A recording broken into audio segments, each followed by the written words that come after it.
ለመንግስቱ ለክርስቶስ መንግስቱ ወጽድቁ ዛወፈኒ አወፈይኩከ ስዑስ መቀርበት መንግሥተ ሰማያት። በስመ አብ ወወልድ ወመንፈስ ቅዱስ አሐዱ አምላክ። ሰላም ናይ ሰላም አምላክ ምስ ኩልኻትኩም ይኹን። ደቂ እግዚአብሔር ናይ ክርስቶስ መዋርስቲ ናይ ቅዱሳን ደቂ ዓዲ ከመይ ቀኒኻትኩም? አሜን። እግዚአብሔር አምላክና ስሙ ዝኸበረን ዝተመስገነን ይኹን። ናብዚ ሰዓት እዚ ዘብፅሐና አምላክና ሮሜ ምዕራፍ 4 ካብ 1 ክሳብ 12 ዘሎ ተማሂርና ኢና። ካብ 13 ክሳብ መጨረሽታ ዘሎ ተስፋ እግዚአብሔር በእምነት ከም ዝርከብ ኢና ክንመሃር። ካብ ቁጥሪ 1 ክሳብ 12 ዘሎ አብርሃም ቅዱስ ጳውሎስ ምዕራፍ 3 ምዕራፍ 1 ትሒዙ ዋና ሓሳቡ ገይሩ ልዕልዎ ዝነበረ እቲ ጽድቂ ብእምነት ዝብል ሓሳብ ከመይ ምዃኑ ኣብነት ልዒሉ ኣብነት አብርሃም ልዒሉ ሓጢአቱ ዝተሓደገሉ ዳዊት ናይ ህይወት ተመክሮ ዘለዎ ዳዊት እውን ልዒሉ እዚ ኩሉ ምሰልዕለ ቅዱስ ጳውሎስ ናይ ኣብነት ሰባት ምስ ኣቕረበ እቲ ጽድቂ ካብ ሕጊ ዘይኮነስ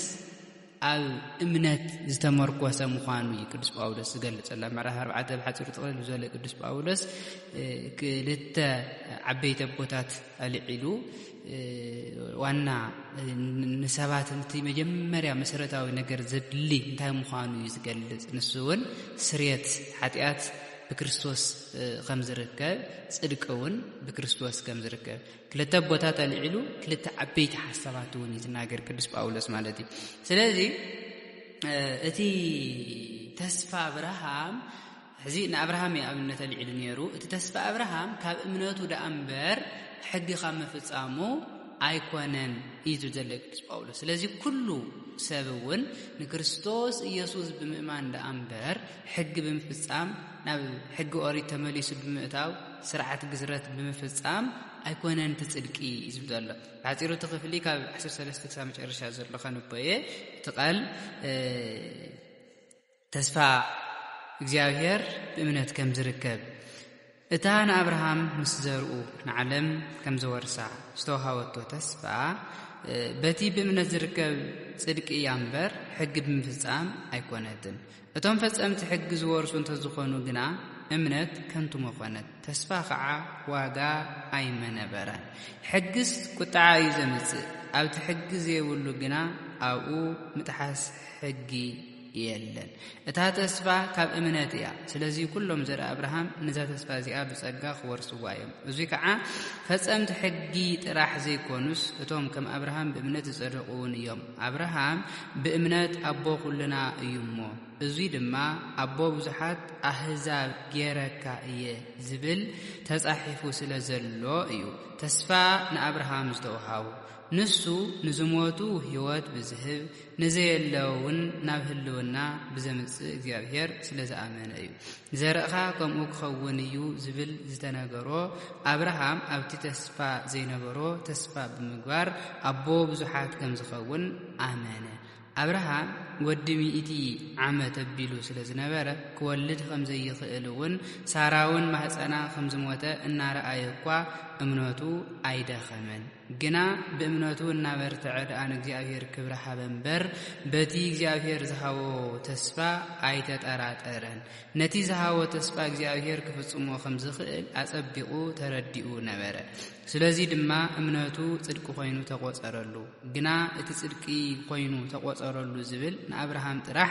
ኣይተጻሓፈን፣ ንዓና እውን እዩ እምበር በቲ ንጎይታና ኢየሱስ ክርስቶስ ካብ ሙታን ዘተስኦ ንእንኣምን ንዓና እውን ክቁጸረልና እዩ። ንሱ ምንቲ ሓጢአትና ቤዛ ዝኾነ ንዓና ንኸጽድቐና እውን ካብ ሞት ተስአ። ስለ ቃሉ ናይቲ ቃል በዓል ቤት ልዑል እግዚአብሔር አምላኽና ስሙ ዝኸበረን ዝተመስገነን ይኹን። ውዳሴን ኣምልኮን እውን ንዕኡ ይኹኖ። ስለዚ ቅዱስ ጳውሎስ ምዕራፍ 4 አብርሃም አቦ ጉዝራትን ዘይ ጉዝራትን ምዃኑ አቦ አይሁድና አሕዛብን ምዃኑ እናተዛረበ ነይሩ። አቦ ዘይ ጉዝራት አብርሃም አቦ ዘይ ጉዝራት ዝኾነሉ ምክንያቱ እውን بእምነት ምክንያቱ አብርሃም አሚኑ ጽድቅ ኮይኑ ዝተቆጠረሉን ሳቶም ንዛ እምነት ዚኣ ስለዝኣመኑ አብርሃም አቦኦም ተባሂሉ ክጽዋዕ ዝኻኣለሉ ምክንያት እዚ ምዃኑ ይናገለጸ ነይሩ ኣብዚ አብርሃም ዝተወሃቦ ተስፋ አብርሃም ዝተነገሮ ተስፋ እዚ ተስፋ እዚ አብርሃም ሕጊ ብምፍጻሞ ይኮነን ረኺብዎ ስርዓት ብምፍጻሞ ይኮነን ረኺብዎ ምክንያቱ አብርሃም ግዝረት ሕጊ ስርዓት ኮይኑ ካብ ዝወሃቦን አብርሃም በእግዚአብሔር አሚኑ እምነቱ ድማ ጽድቅ ኮይኑ ተቆጺሩሉ ካብ ዝበሃልን ብዙሕ ዘመናት አሉ ብዙሕ ዓመታት አሉ ምክንያቱ አመንጉ አብርሃም ጻድቅ ተባሂሉ ዝተቆጸረ ወዲ 75 ዓመት እናሃለወ እዩ ግዝረት ዝተወሃቦ ድማ ወዲ 99 ዓመት እናሃለወ እዩ ስለዚ አመንጉ 24 ዓመት ዝኣክል አሉ ኣብዚ ሕግን ስርዓትን አብርሃም ኣይተወሃወን ግን አብርሃም ጻድቅ ተባሂሉ ተጸውዑ እዩ አብርሃም ግን ተስፋ ተዋሂብዎ እዩ አብርሃም ግን ብዘርኡ አህዛብ ምድሪ ኩሎም ከም ዝባረኹ ተነጊርዎ እዩ እዚ ተስፋ እዚ ኪዳን እዚ አብርሃም መዓዝ ይረኺብዎ በእግዚአብሔር ምስ አመነ እምነቱ ድማ ጽድቅ ኮይኑ ምስ ተቆጸረሉ እዩ ስለዚ ንአብርሃም እታናይ ምስ ዘርኡ ምክንያቱ ገና ይወረሳና ኣሎ ደቁ ውሉዱ ኩሎም ንኽወርሱዋ ዝተዋሃበቶ ተስፋ ብእምነት እያ እምበር እታ ዝተረኸበት እዚ ብእምነት ዝተረኸበ ጽድቅ እምበር ሕጊ ብምፍጻም ኣይኮነን አብርሃም ዝኹሉ ተስፋን ኪዳንን ዝረኸቦ ንእግዚአብሔር ብምእማኑ እምነቱ ድማ ጽድቅ ኮይኑ ስለዝተቆጠረሉ እምበር ሕጊ ብምፍጻም ኣይኮነን እቶም ሕጊ ዝፈጸሙ ምክንያቱ እቶም ፈጸምቲ ሕጊ ዝወርሱ እንተዝኾኑስ እምነት ከንቱ መኾነት ተስፋ ከዓ ዋጋ ኣይመነበራን እዩ ፈጸምቲ ሕጊ ክወርሱ እንተዝኽእሉ ነይሮም ፈጸምቲ ሕጊ ይኮኑን እዚ ተስፋ ዝተዋሂቦም ፈጸምቲ ሕጊ ይኮኑን እዚ ኪዳን እዚ ተነጊርዎም በርግዝ እዚ ሕጊ እዚ ዝተዋሃበ ብሙሴን እስራኤል ይተዋሂብዎም እዚ ሕጊ እዚ ድማ መጽደቂ ዘይኮነ ነይሩስ ንኃጢአትን ጽድቅን ዝፈሊ ዝተዋሃበ መጻንሒ ሞግዚት ደኣ እምበር ሕጊ መጽደቂ ኣይነበረን ስለዚ ካብ ሙሴ ሕጊ ካብ ዝመጽን ካብ አብርሃም ክሳብ ሙሴ ዘሎ ዘመን ኳስ ብጣዕሚ ብዙሕ ዘመናት ኣሎ ማለት ልዕሊ 400 ዝኣክል ዘመናት ኣሎ ሕጊ አብርሃም ካብ ዝኣምን ሕጊ ካብ ዝመጽእ ማለት ግን አብርሃም ጻድቅ ኮይኑ ዝተቆጸረ መዓዚ ሕጊ ዘይነበረሉ ሕጊ ዘይተዋሃቦ ተስፋ ዝተዋሃቦውን ታንድርስ ተስፋ ዝተዋሃበቶ ይስሐቅ ከም ዝውለድ እቲ ዘርኢ ይስሐቅ ዝተነገረ ክርስቶስ እውን ከም ዝውለድ በቲ ዘርእሱን ዓለም ኩሉ ዓሌታት ምድሪ ኩሎም ከም ዝባረኹ ዝተነገሮ ንአብርሃም ዝኹሉ ከዓ ቅድሚ ሕጊ ማለት እዩ ስለዚ ታይሉ እቲ እምነት እቲ ተስፋ እቲ ኪዳን አምንታይ እምነት እዩ ሕጊ ዳ እንታይ እዩ ዘለ ቅዱስ ጳውሎስ ሕጊ ዳ እንታይ አብርሃም በእምነት እንድሕር ጸዲቁ ኮይኑ እቲ ተስፋውን በእምነት እንድሕር ተረኺቡ ኮይኑ እቲ ርስቱን ዝተወረሰት በእምነት እምበር በሕጊ እንተዘይ ኮይኑ ሕጊ ዳ እንታይ ሕግስ ቁጣዓ እዩ ምክንያቱ ሕጊ ቁጣዓ ዘምጽእ ኣብቲ ሕጊ ዘይነበረሉ ኣብኡ ምጥሓስ ሕጊ ኣይነበረን ቅዱስ ጳውሎስ ኣብቲ ሕጊ ዘይነበረሉ ኣብኡ تحسجي نبر أمعرف حموش تقدس باولوس أمعرف حموش أصل 13 حقي موسى قدم ممصو مناتو حق موسى قدم ممصو حاتيات عالم نبر نيرو عالم نيرو حاتيات جين انت خوانه أو تحق زي نبرلو حاتيات مخانو أي فلت النيرو حاتيات تهايلو أي قصر النيرو تاج لزخوانه أي فلت أي تجلسه معازي تجلسه معازي تفليت انت خوينو جن حقي مسمسه حق مستناجره حقي مستوهبه شعو حاتيات صدقن تفليتو دك سبات كنديد بدلنياتات مخانو فليطوم ابي كندين زاكل ودقت وديقوم كم زلو زفلته حقي أفتح حق زين ورلو جن حاتيات ينبرن سلازي قدس باولوس وتعاي زمص قبلن كله حقي حاتيات كايز جلس دخمت كايز جلس اتنات كاسنفنا يزوز سلازي تاي زصدق زي كونس كندين دكاما مخانكا زفلتي ማንም ሰው ሕግ ፈጽሞ ጽድቅ አይከልን ማንም ሰው ሕግ ከፍጽሞ አይከልን ምክንያቱ ሕግ ሙሴ ታራ በታራ ከፍጽም ተተባሃይሉ ቋስ ዝፍጽሞ ሰብ የለን ማንም ሰውን ፈጽሞ ከፍት ኃጢአት ከፍት በደል ከመልጥ ስለዚህ ካአለዩ ጎይታና ኢየሱስ ክርስቶስ ካብዝ መርገም እዚ ካብዝ ኃጢአት እዚ ካብዝ ጸልማት እዚ ካብዝ ሞት እዚ ከናግፈና ዝሞተልና ማለት ናይ ሕጊ ቦቱ እንታይ ተተባሃይሉ ኃጢአትን ጽድቅን ምፍላይ እምነት እንታይ እዩ ተባሂሉ ወዲ እግዚአብሔር ዝገብር ዘጽድቅ ናጻ ዘውጽእ ድማ እንታይ እምነት እዩ ሕጊ ታዩ ኃጢአትን ጽድቅን ዝፈልይ እምነት ከዓ ወዲ እግዚአብሔር ዝገብር ድሕሪ እምነት ድማ ሕጊ የለን ማለት ይኮነን እምነት ይቅድም ድሕሪ ከዓ ስርዓትን ሕግን ትፍጽም አብርሃም ለመጀመሪያ በእግዚአብሔር አሚኑ እግዚአብሔር መሳአመነ ከዓ ነቲ ዝአመኖ አምላኽ ካፍቲ ዝአመኖ አምላኽ ሕግን ስርዓትን ተቀቢሉ ነቲ ዝአመኖ አምላኽ ድማ አዘዞ ሕግን ስርዓትን ናብ ምፍጻም ከይዱ ማለት እዚ ክርስትና ማለት እምነት ማለት ወን እዚ ምክንያቱ መጀመሪያ ሰብ በክርስቶስ ኢየሱስ ያምን በክርስቶስ ኢየሱስ አሚኑ ካፍቲ መርገም ካፍቲ ኃጢአት ናጻ ይወጽእ ካፍቲ መርገም ካፍቲ ኃጢአት ናጻ ምስወጸ ድማ ፍረ መንፈስ ቅዱስ ይፈርድ ጽቡቅ ስራሕ ይሰርሕ ማለት እዩ ለዚ እታ ተስፋ ካብ እምነት እያ እምበር ካብ ሕጊ ኮነትን ሕጊ ናይ ኃጢአት መግለጽ እምበር መጽደቅ ስለዘይ ነበረ ማለት እዩ ስለዚ ሁሉም ዘር አብርሃም ነዛ ተስፋ እዚኣ ብጸጋ ክወርስዋ እዮም እዚ ከዓ ፈጸምቲ ሕጊ ጥራሕ ዘይኮኑስ እቶም ከም አብርሃም በእምነቶም ጸደቁን እዮም እምበር ምክንያቱ አብርሃም በእምነት አቦ ሁሉና እዩሞ አብርሃም በእምነት አቦ ሁሉ እዩ አቦ አይሁድ ወኒ አቦ አሕዛብ አቦ ጉዙራት ወኒ አቦ ዘይ ጉዙራት ወኒ ግን ዛ ምድር እዚኣ ዛ ተስፋ እዚኣ ዛ ምድር ዝተኾነት ዛ ተስፋ እዚኣ ዝተወረሰት ግን ሕግ ምፍጻም ዘይኮነት ብምንታይ እያ ብእምነት እዩ ሕዚ ዞም ዛ ብጸጋ ዝወርስዋ ዘለው ከዓ እቲ ንአብርሃም ዝተወሃቦ ተስፋ ንዑ ብምእማን ነዛ ርስቲ እዚኣ ነዛ ተስፋ እዚኣ ዝወረሱ ደቂ አብርሃም በእምነት ደቁ ዝኾኑ በግዙራቱን ደቁ ዝኾኑ እዚ ዝጸጋ ዝግነቶም ግዙራት ጥራሕ አይኮነን ነዘይ ግዙራት ወን ነቶም በእምነት ደቂ አብርሃም ዝኾኑ ማለት አብርሃም ሲ እዚ ድማ አቦ ብዙሓት አሕዛብ ገረካ እየ ዝብል ተስፋ ስለ ዘሎ እዩ ምክንያቱ ንአብርሃም ዝተወሃቦ ተስፋ ኣሎ ምክንያቱ እግዚአብሔር መንጎ አብርሃምን አሞንጉን ዘአተወ ኪዳን አሎ ብስሙ ዝምሓለሉ እግዚአብሔር ማለት እንሆ አነ አልኪዳን ምሳኻ ቆውም ኣለኹ ንአብርሃም እግዚአብሔር ተናገሮ ዘፍጥረት ምዕራፍ 17 ከቁጥር 4 ዘሎ ቃል ምክንያቱ ምሳኻ ቆውም ኣለኹ ንስኻ አቦ ብዙሓት አሕዛብ ክትከውን ኢኻ ስለዚ ናይ አመን ናይ ግዙራት ጥራሕ ዘይኮነስ ናይ ዘይ ግዙራት ወና ቦዩ ነቶም በእምነት ደቂ አብርሃም ዝኾኑና ቦዩ ቅዱስ ጳውሎስ እታ አቦ ዝኾነሉ ድማ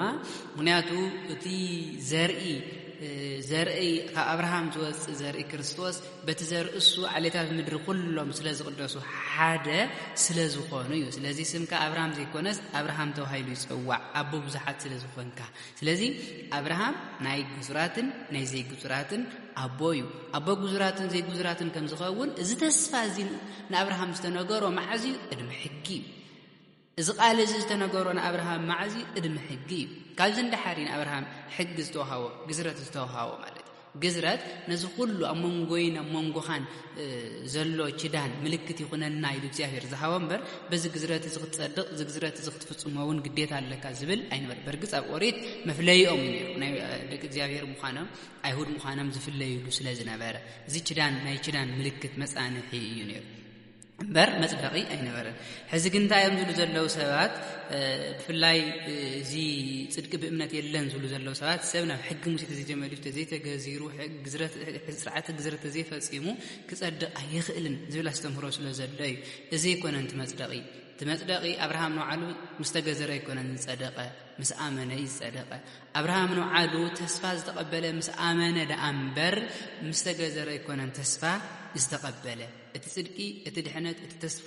ኣብ እምነት ዝተመርኮሰ እዩ ዘርኻ ከምኡ ክኸውን እዩ ዝብል ዝተነገሮ አብርሃም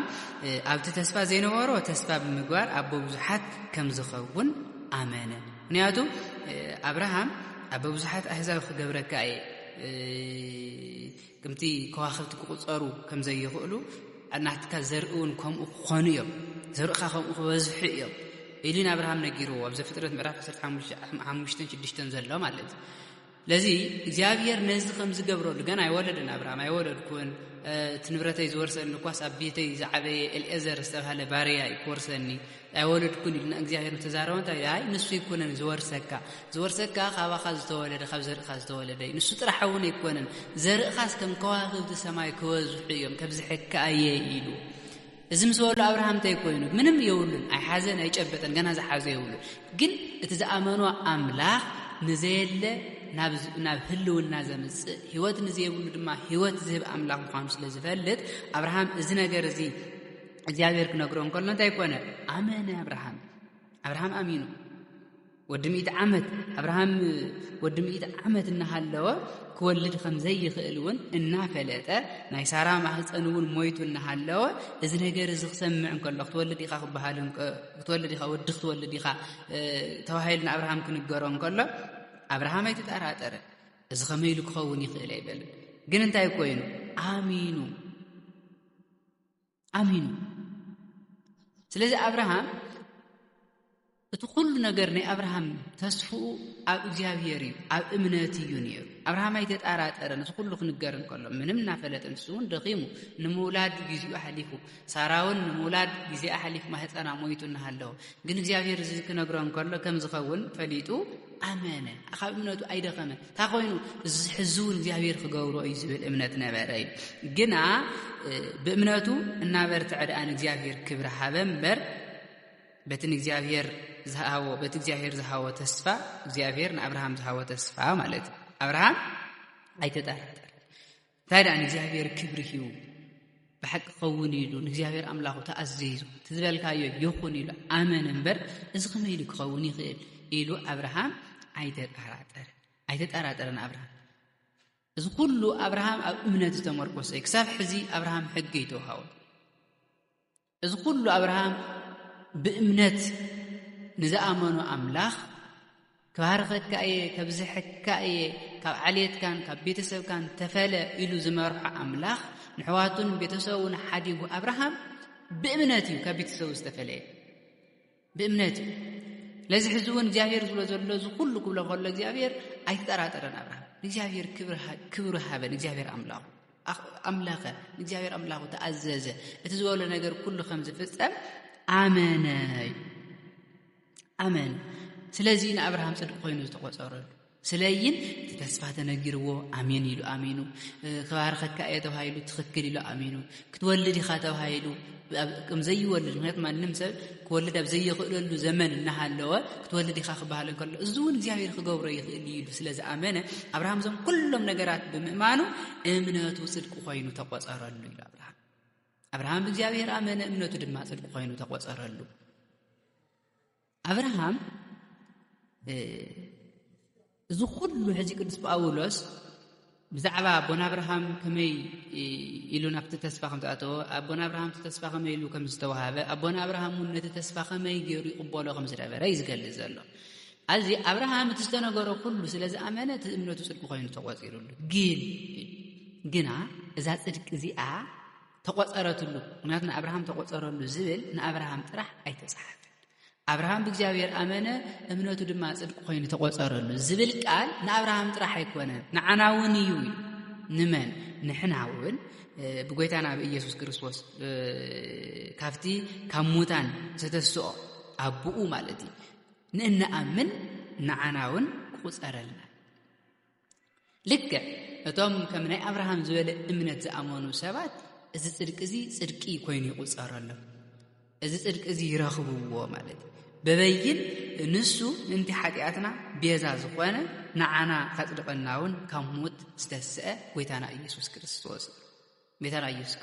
ካብ ሞታን ዝተስአ ካብ ሞታን አብኡ ዘተስኦ ምንታና ዝሞተ ምንታና ቤዛ ዝኾነ ንዓና ንኸትስአና ንዓና ንኸጽድቀና ናይ ዘለዓለም ህይወት ንኽህበና ዝሞተ ጎይታና ኢየሱስ ክርስቶስ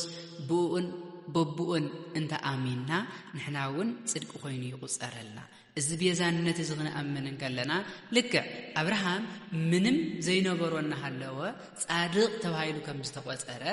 ማንም ሰብውን አፍቲ ድሕነት ምንም ዓይነት እጃም ዘቕረቦ ነገር የብሉን በቲ ናይ ኢየሱስ ክርስቶስ ቤዛነት ጥራሕ ምእማን ይዘልይ ሕተሰ በኢየሱስ ክርስቶስ ከኣምን ከሎ ዘይነበሮ ይወሃው ብጸጋ ጽድቅና በጸጋ በጸጋ ዝተወሃበ ጸጋ ማለት ከዓ ናይ ነፃ ውህበቲ ናይ ነፃ ውህብቶ እዩ እዚ ውህብቶ እዚ ድማ ካብ ክርስቶስ ዝወሃብ ውህብቶ እዩ ስለዚ ጽድቂ ክበሃል እንከሎ ጽድቂ ተቆጺሩሉ ክበሃል እንከሎ እቲ ዘይናይካ ዝነበረ ናትካ ኮይኑ ይቁጸር ማለት እዩ በቃ ካብ በደል ካብ ሓጢአት ናፃ ወፂኻ ኣለኻ ማለት ስለዚ ንሕናውን እቲ ምንታና ዝሞተ ጎይታና ኢየሱስ ክርስቶስ ቤዛና ዝኾነ ደሙ ዘፍሰሰልና ሞተ ሸኒፉ ዝተስተአ ኢየሱስ ክርስቶስ ንዕኡ ብምእማን ንጸድቕ አብርሃም እግዚአብሔር በሚማኑ ጽድቅ ሆይኑ ተቆጽሩሉ እዛ ጽድቅ እዚ አድማና አብርሃም ጥራህ ይኮነተኒ መንዳ ናህናውን ንሕና በክርስቶስ ንናአምን በተፈጸመልና ቤዛነት ብናአምን ሰባት ናህናውን ጽድቅ ሆይኑ ይቁጸረልና እዚ ጽድቅ እዚ ድማ ታይ ጽድቅ እዚ ከነስተውዕሎ ዝግባእ ምክንያቱ ጻድቃን ኮይና ክንበድን ከለና ናፃ ወፂና በቃ በደል የብልኩምን ምንም በደል አይተረኸወኩምን ተባይልና ናፃ ወፂና من نصاوصنا كريستوس ينصاوص حقي يكون الناس زوز حقي يكون نزدحن حقي نصا انت زوز نيرو حقي انت زدحن نيرو كريستوس مومات عاد امر لين نيرو كريستوس سو قانون امر لين كله حق فصيمو صدق نيرو ግን እتصادق ተባይሉ ተጸወዐ አብርሃም እንኳን حق ፈጽሞ ይባላል በእግዚአብሔር አሜን ይጻድቅ ተባይሉ ተጸወዐ ዳዊት ወንቲና ህይወት ተመክሮ ዘለው ወሰብ ኃጢአቱ ዝተከደነሉ ኃጢአቱ እግዚአብሔር ዘሐደገሉ ሰብ ብፁዕ እዩ ይዝበለንበር ኃጢአቱ ብጻዕሩን ብድኻሙን ዘጥፈሰ ብፁዕ እዩ አይበለን ስለዚህ እዘን ክልተ ዓበይቲ ነገራት ካመነየን ዝርከባ አንተ ተባይሉ ከእግዚአብሔር ከክርስቶስ ይርክ ሰብ ጻድቅ ተባይሉ ክጽዋዕ እንተ ኮይኑ በክርስቶስ ከአምኑ ከለይ ሰብ ኃጢአቱ ሕደገሉ እንተ ኮይኑ ንስሐ ከአቱን ከለይ በክርስቶስ አሜን ንስሐ ከአቱን ከለይ ስለዚህ ስርየት ኃጢአቱን በክርስቶስ እዩ ጽድቅውን በክርስቶስ እዩ እዚ ጽድቅ እዚ እዚ ስርየት እዚ እዚ ድሕነት እዚ ግን ናትና ዘይኮነ ናይ ክርስቶስ እዩ ካብ ክርስቶስ ተቀበልና ካብ ክርስቶስ ዝወረስናዮ ስለዚህ እዚ ጽድቅ እዚ እዚ ህይወት እዚ ክንረክብን ከለና እዛ እምነት እዚ አኽን ሕዝን ከለና ግን አሚንና አይናሞ ጸዲቅና አይናሞ ከም ደስታና ንንበር ማለት ግን አይኮንም ሐደሰ መጀመሪያ ጊዜ ይትከል ክትከልን ከለ ድማ ይጸድቅ ኢና ንብል ዘለና ምስተተኸለ ይጸድቅ ተተኺሉ ይጸድቃል ኣብ ክርስቶስ ይኻ ትትከል ኣብ ክርስቶስ መጀመሪያ ኣብ ክርስቶስ ምትካል ያድሊ ኣብ ክርስቶስ ዘይተተኸለ ምንም ክጸድቅ አይኽእልን ምክንያቱ ከዓበ ይኽእልን ኣብ ክርስቶስ ተተኸለ ግን يتصدق يفر فرمن فس قدوس يفر فرمن فس قدوس نمفراي ግን መጀመሪያ ንፍረንታ ይዝቀድሞ ምትካል ይዝቀድሞ ስለዚህ እምነት ከም ምትካል መስተተቀልና ኃጢአት ይብልኩምን ከፍት በደል ከፍት መርገም ከፍት ጥንተ አብሶ ከፍት ጸልማት ንላቀ ናፃ ወጽይኹም ንባል ካብዝን ወጽ ድማ ብናትና ጻዕር ዘይኮነ ብናይ ክርስቶስ ቤዛነትና ናፃ ዝወጻና ማለት ስለዚህ ክብራት ደግ እግዚአብሔር ጸዲቅና አይና ድሕና አይና ክንብልን ከለና ከም ደስታና ክንነብር ከም ደስታና ክንዘልል ማለት ይኮነን ጽድቅና ክንፍጽም ጽድቅና ክንሕሉ በቅድስና ክንነብር ክርስቶስ አምላክና ቅዱስ እዩ ንሕናውን ንዕኡ መሲልና ቅዱሳት ኮይና አይና ክንነብር ዘለና ክርስቶስ አምላክና ጻድቅ እዩ ንሕናውን ንዕኡ መሲልና ጻድቃንና ክንከውን ዘለና በሐጽሩ ጥቅልል ብዝወሎ ፍረ መንፈስ ቅዱስ ክነፍሪ ግድኒ ፍረ መንፈስ ቅዱስ ዘየፍሪ ክርስቲያን ክባሃል አይኽእልን ፍረ መንፈስ ቅዱስ ዘየፍሪ ጻድቅ ክባሃል አይኽእልን ስለዚህ ጻድቃን ክንብለን ከለና ካብ ኃጢአት ሓራ ወፂኢና ኃጢአትና ተሐዲግልና ማለት እንበር ድሕር ገዲም ምንም ናትና ስራሕ አየድልን ፍረውን ክነፍሪ አይግበእናን ማለት አይኮንም እቲ ጽድቅና በፍረና አይነን አረጋግጾ እቲ ፍረና ዘይኮነ ጽድቅና ዝገልጾ እቲ ጽድቅና በፍረና ንገልጾ ማለት እዩ ስለዚህ ፍረኽ ነፍሪ ፍረ መንፈስ ቅዱስ ክነፍሪ ግድኒ ሲልና ከም ደስታና ክንነብር ይኮን ሓርነትና ንቅድስና እዩ ሓርነትና ንንጽህና እዩ ሓርነትና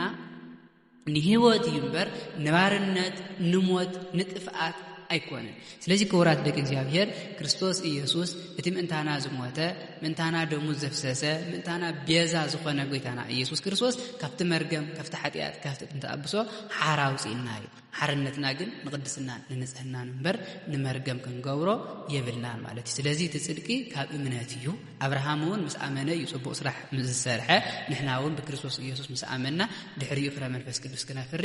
ግድን እዩ ፍረ መንፈስ ቅዱስ እንተዘያፍሪና ግን ልክዕ ታፍረ ዘይብላ ቆም ተቆሪጻና በሓዊ ከም ትድብረ ፍረ ዘይብሉ ክርስቲያንውን ካብ ቀደሙ ክርስቲያን አይኮነን ተቆሪጹ ናብ ሓዊ ዝድብረ ማለት እዩ ስለዚህ ክብራት ደግ እግዚአብሔር እቲ ህይወትና እቲ ቤዛነትና እቲ ክርስቶስ ኢየሱስ ዝኸፈለልና ቤዛነት أطمعنا حزنا صدقنا خنحلو صدقنا كنفصم يزقبأنا صدقنا نخنحلو نخنفصو قعا تزبرتات تصنع منفس إلى أخلنا እግዚአብሔር أملاخنا قدوس منفسو إلى أخلنا ስለዝነበረና ጻኒሒት ቅዱስ እግዚአብሔር أملاخنا ስሙ ዝኸበረን ዝተመስገነን ይኹን ካብ እግዚአብሔር አቦና ካብ ጎይታና ኢየሱስ ክርስቶስ ጸጋን ሰላምን ይብዝሐልና ወስብሐት ለእግዚአብሔር ወንጌለ መንግሥቱ ለክርስቶስ መንግሥቶ ወጽድቆ ዘአወፈየኒ አወፈይኩከ ስዑ እስመ ቀርበት መንግሥተ ሰማያት